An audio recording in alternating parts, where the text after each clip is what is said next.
Vaksin kultural. Assalamualaikum warahmatullahi wabarakatuh.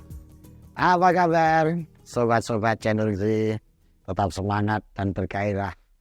Nah, kali ini saya akan bicara soal vaksin kultural. Kemarin kita beberapa tahun yang lalu heboh soal vaksin ya. Kita ada vaksin COVID. Nah, vaksin ini sebetulnya apa sih? Vaksin itu adalah suatu bakteri yang bisa membantu meningkatkan imunitas tubuh kita sehingga kita bisa kebal dari serangan virus-virus yang ada yang datang dari luar.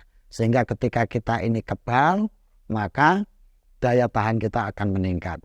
Virus-virus yang datang menyerang tubuh kita akan dapat dengan mudah dilumpuhkan. Nah, itu penjelasan biologisnya seperti itu. Tapi kali ini saya akan bicara soal vaksin kultural. Bicara soal vaksin yang bisa meningkatkan imunitas ideologi dan imunitas kultural kita. Ini menarik, guys. Karena saat ini kita kan sedang hidup di era medsos, di era global. Yang kita bertarung, berkompetisi, berkontestasi, bertemu dengan berbagai macam ragam budaya, tradisi dari bangsa lain. Yang tidak semuanya membawa pengaruh baik. Ini yang saya sebut dengan virus-virus jahat yang akan menyerang terhadap konstruksi pemikiran, tingkah laku, gaya hidup kita.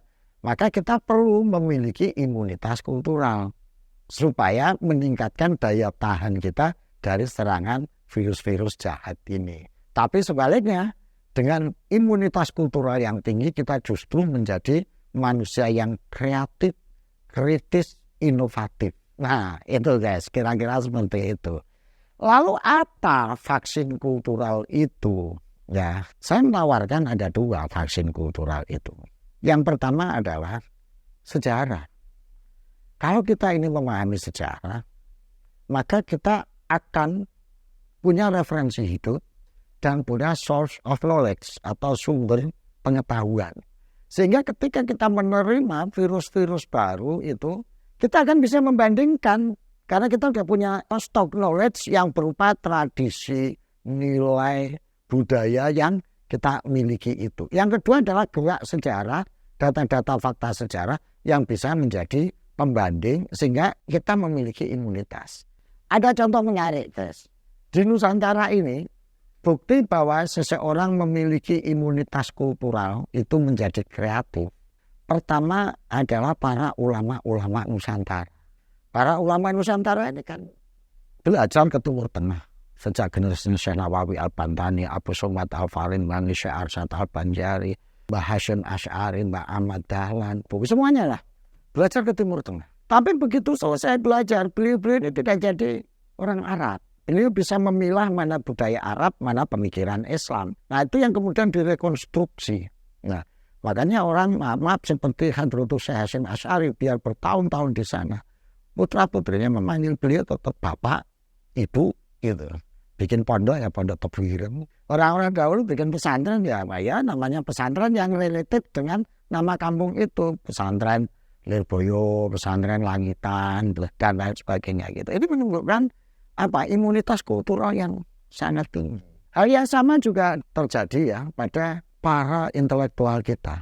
Dr. Sutomo, Ki Hajar Dewantara, Dr. Lemene, Muhammad Hatta, dan lain sebagainya. Beliau belajar di Eropa. Tapi begitu pulang, beliau tidak jadi orang Eropa. Dan tidak copy paste pemikiran budaya Eropa.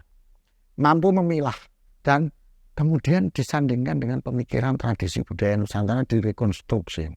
Kalau yang generasi para ulama wujud dari imunitas kultural itu karena vaksin kultural yang ada ditanamkan pada diri beliau itu adalah produk pemikiran keislaman yang luar biasa. Dalam konteks para intelektual yang belajar ke barat kemudian pulang ke Nusantara itu sama, karya-karyanya sangat perspektif Nusantara.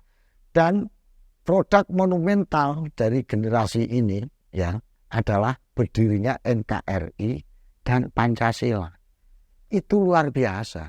Pancasila ini merupakan saripati dari agama, gitu ya, yang direkonstruksi dengan paham-paham pemikiran ada sosialisme. Yang terbaik dari sosialisme, terbaik dari kapitalisme.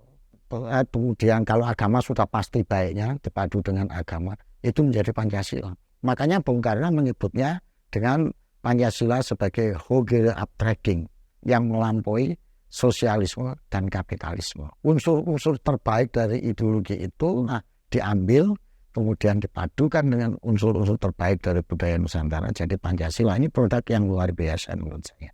Nah, inilah contoh-contoh dari imunitas kultural sebagai dampak dari vaksin kultural yang bekerja pada kesadaran cara pikir perilaku bangsa Nusantara.